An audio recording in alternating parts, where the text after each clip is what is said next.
मुंबईच्या निवडणुकांचे निकाल तर आलेत, पण शहराचा नेता म्हणजे महापौर कोण होणार हे अजूनही ठरलेलं नाहीये. महापौर पदाची खुर्ची रिकामी आहे, पण थांबा, यामागे काही राजकीय नाट्य नाहीये, तर एक आश्चर्यकारक कायदेशीर प्रक्रिया आहे. चला तर मग जाणून घेऊया, ही महापौर लॉटरी नेमकी आहे तरी काय.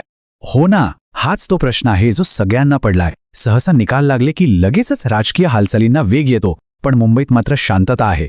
याचं कारण म्हणजे खरा अडथळा राजकीय नाही, तर तो कायदेशीर आहे. एक अशी प्रक्रिया आहे जी पूर्ण झाल्याशिवाय महापौर निवडला जाऊ शकत नाही. तर आपला पहिला भाग आहे मुंबईचे महापौर एक प्रतीक्षेचा खेळ. आणि हे नाव अगदी बरोबर आहे, कारण महापौर निवडण्याची प्रक्रिया ही निवडणुकीच्या निकालावर नाही, तर एका वेगळ्याच टाईमलाईनवर चालते. आणि गंमत म्हणजे जोपर्यंत राज्याचा नगरविकास विभाग हिरवा कंदील दाखवत नाही, तोपर्यंत राजकीय पक्ष आपले पत्ते उघडूच शकत नाहीत, म्हणजे साधा उमेदवारही जाहीर करू शकत नाहीत. त्यामुळे सध्या सगळ्यांचे डोळे फक्त एका सरकारी घोषणेकडे लागलेले आहेत. आता वळूया दुसऱ्या आणि सगळ्यात महत्त्वाच्या भागाकडे, आरक्षणाचा नियम. हो, ह्या संपूर्ण विलंबाच्या आणि प्रक्रियेच्या मुळाशी आहे महापौर पदासाठीचं आरक्षण. हे आरक्षण म्हणजे काही साधा नियम नाहीये, तर 74व्या घटना दुरुस्तीने घालून दिलेलं एक बंधन आहे. त्यानुसार महापौरपद हे रोटेशन पद्धतीने, म्हणजे चक्राकार पद्धतीने अनुसूचित जाती, जमाती आणि महिलांसाठी राखीव ठेवलं जातं. याचा उद्देश एकदम स्पष्ट आहे, सत्तेच्या सर्वोच्च स्थानी प्रत्येकाला संधी मिळायलाच हवी. या आरक्षण प्रणालीमागे 3 मुख्य ध्येय आहेत. पहिलं, शहराचं नेतृत्व करण्याची संधी समाजातील प्रत्येक घटकाला मिळावी. दुसरं, महापौर पदावर कोणत्याही एकाच गटाची मक्तेदारी किंवा वर्चस्व राहू नये. आणि तिसरं, अर्थातच संविधानाच्या नियमांचं पालन करणं.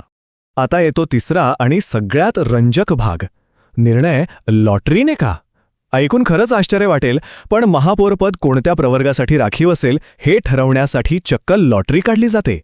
हो, लॉटरी. पण लॉटरीच का? तर याचं कारण एका शब्दात आहे, निष्पक्षता. यामुळे कोणताही राजकीय पक्ष किंवा सरकार आपल्या सोयीनुसार आरक्षण ठरवू शकत नाही. सगळी प्रक्रिया एकदम पारदर्शक राहते.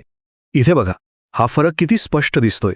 जर हा निर्णय राजकीय नेत्यांनी घेतला तर पक्षपाताची शक्यता नाकारता येत नाही, बरोबर? पण लॉटरीमुळे काय होतं?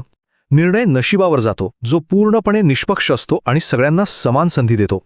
यामुळे भविष्यातले प्रशासकीय वादविवादही टळतात.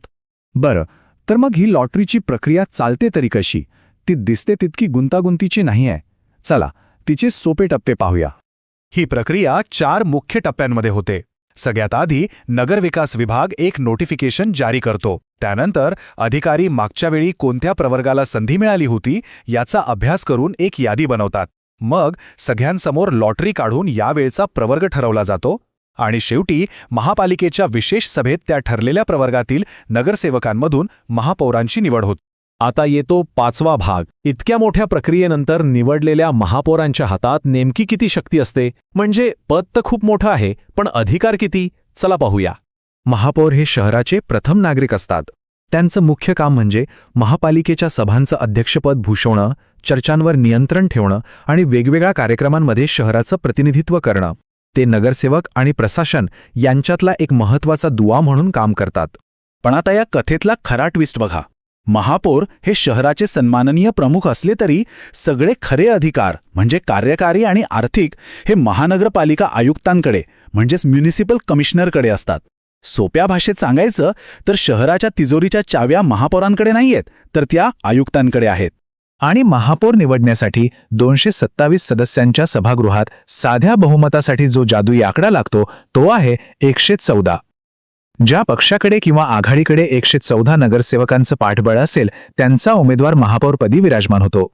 तर आता संपूर्ण मुंबई शहर एकच गोष्टीची वाट बघते, ती म्हणजे नगरविकास विभागाच्या लॉटरीची.